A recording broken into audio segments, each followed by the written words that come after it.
Oh, the dream. The Russian could just be easier. Easier words to pronounce. No exceptions to grammar rules. Less grammar rules as a whole, but that's all just a dream. Russian language is full of these rules and exceptions and complex things that we have to learn them one by one. And today you will learn one of those rules, including words что, чтобы, потому что, and когда. You will learn these 4 words and how to properly use them in a complex sentence. Whenever you want to say something that's very complex, how to use these 4 words properly so you can make sense and make less mistakes in Russian. Let's start with the first one, что. Что is used whenever we express that we did something or we saw something, but it's in a complex sentence. For example, I can say, я вижу, что ты устал. I see that you are tired. So whenever in English we have that, I see that you are tired. I want to say that you're beautiful. This ad states that their product is great. Whenever you have that in English, we use что in Russian. And что is going to mean that. So in this sentence, я вижу, I see, что ты устал, that you are tired. I see that you are tired. But a very important thing to note here is that что is used in complex sentences. What is a complex sentence? Whenever there is one subject and a verb, and a second subject and a verb. Я вижу is first subject and verb, and then ты устал is second subject and verb. So there's really 2 people, there's really 2 actions that are done by 2 different people. I see and you are tired. 2 different actions within one sentence. And that's called a complex sentence, whenever there's 2 people doing 2 different actions. Okay? And что is used in that particular manner. Let me give you another example. Он сказал, что он не приедет. He said that he won't come. Okay? He said is one set of subject and a verb, and что он не приехал is second set. Он сказал, he said that he won't come. Он не приедет. But as you can see, this is a perfect sentence, but we can make it a little bit shorter. Whenever in this kind of a sentence we have the same subject repeat itself, on and on here, we can just remove the second on. Он сказал, что не приедет. We don't have to repeat this twice because we understand who is doing the action because he said that he won't come, okay? When the second subject is removed, we just simply know that it's the same person doing 2 different actions. Okay? But что also as a side kind of meaning to что can also mean what in a question. Что ты думаешь?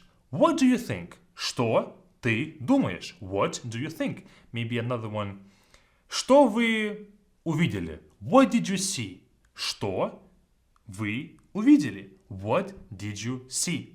Okay, so что is going to have 2 meanings. One that would be that in a complex sentence, and another one to be what in a question. Next one is чтобы. And чтобы is very similar to что. But before covering чтобы, guys, check out our beef link with the first link in the description. It's our 8-week intensive course for all of you guys beginners and intermediate learners to get your Russian to the next level, learn how to speak Russian better, learn better vocabulary and grammar, and also, of course, listening. So all of those things, speaking, listening, vocabulary, and grammar, all within 8 weeks to take all of you guys to the next level. And one, I guess, small detail about the camp for this video is that each week we'll give you a set of vocabulary words to learn, along with the voiceovers, how to pronounce those words, and the translations, of course.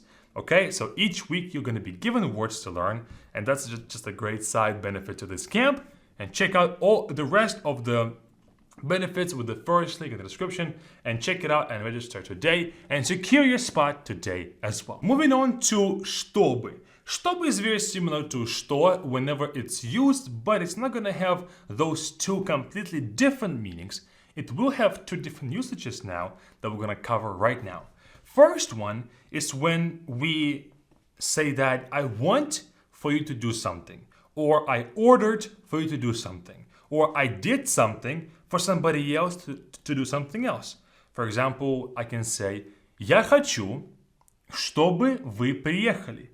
I want, чтобы would be for you or so you can. I want for you to come. Чтобы вы приехали, for you to come. So, я хочу, чтобы вы приехали. I want you to come. Okay? So, чтобы in this sentence, of course, in English, we don't have that in the translation, right? Like we did with что. So, it's not as obvious to the meaning of чтобы. But think of чтобы as in order to, or for you to, or for someone to do something. So, я хочу, чтобы вы приехали. I want so that you come. Or I want in order for you to come. Okay, so that's kind of like, I guess, not as natural of a translation, but I hope you get the point. And let's actually see if you understand how to use чтобы in a sentence.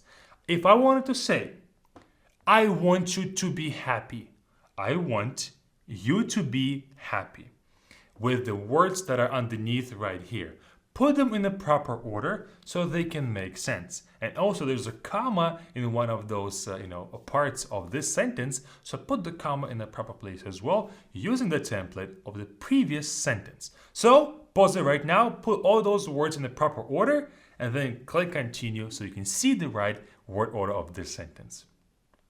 I hope you had a chance to pause and continue. If you didn't, pause right now because the answer is coming right now. It's going to be я хочу, чтобы вы были счастливы. Я хочу, I want, чтобы. I want so that. I want something. I want for you to do something. I want for you to be a certain way. Я хочу, чтобы вы были счастливы. I want so that you would be happy. So take this sentence structure. Я хочу, чтобы. I want that somebody does something or somebody be something. Okay, like in this sentence, я хочу, чтобы вы были счастливы. Now, a second meaning of чтобы is going to be a bit more goal-oriented. And чтобы is like, okay, I came to do something, or I am here to say this. I can say, он приехал, чтобы попрощаться. Он приехал, he arrived, чтобы попрощаться, to say goodbye. He came with the goal of saying goodbye. Okay, so in this sentence, чтобы would mean with a goal of. Okay, that's kind of the meaning of it. That would be the most, I guess, literal meaning, but it's very good because it can be applied many, many times. Okay, so чтобы is used in that sentence, in that sense as well. Next one is потому что. And потому что, I know you guys are using потому что a lot as students. It's kind of easy. It's kind of clear to understand what потому что is. It simply means because. And I think this one is one of those, parts of a sentence that is just simply a clear translation from English to Russian. So there's not a lot of logic adjustments you have to make for you to understand it. So let's just give a few examples.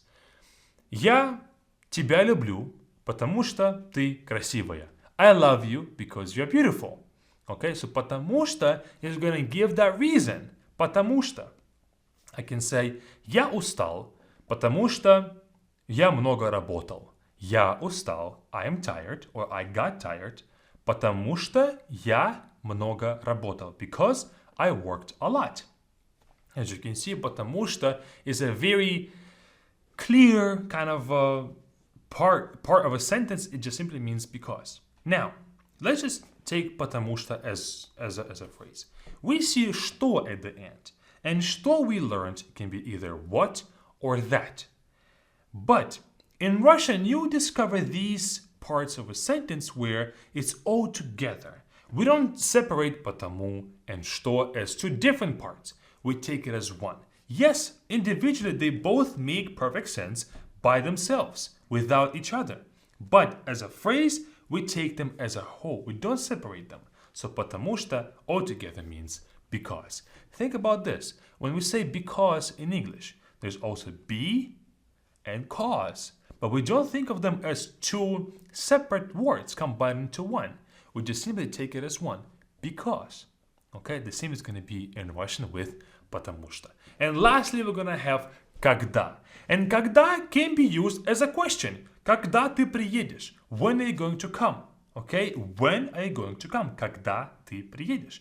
But also когда is used as a bit more of a complicated meaning is as a conjunction, as a particle to connect two parts of a complex sentence again. I can say, я приеду, когда будет поздно. I will come When is going to be late? Okay, я приеду, I will come, I will arrive. Когда будет поздно? When is going to be late? Okay, so когда is used in the meaning of when, not just in a question, but also in the form of a statement, in the form of a, not in a question, but in a statement to connect two different parts of a sentence. Когда. Also, maybe another example can be ты все поймешь, когда вырастешь. Ты все поймешь. You will understand everything. Когда вырастешь, when you'll grow up. I've heard this phrase used and said to me many times when I was a little kid, and still now sometimes too, but it just simply means you understand everything when you will grow up. Okay? Now you guys know что, чтобы, потому что and когда, and how to properly use them in the sentence and what they mean. I hope it's all clear, and please, if you have more questions about these, put it in the comments, and I'll see you all over at BFluent Camp. Let's learn together. I'll give you tasks every day. You complete them. Send them back to me. I'll give you feedback. And that's how we're going to learn with this camp right here. Join up.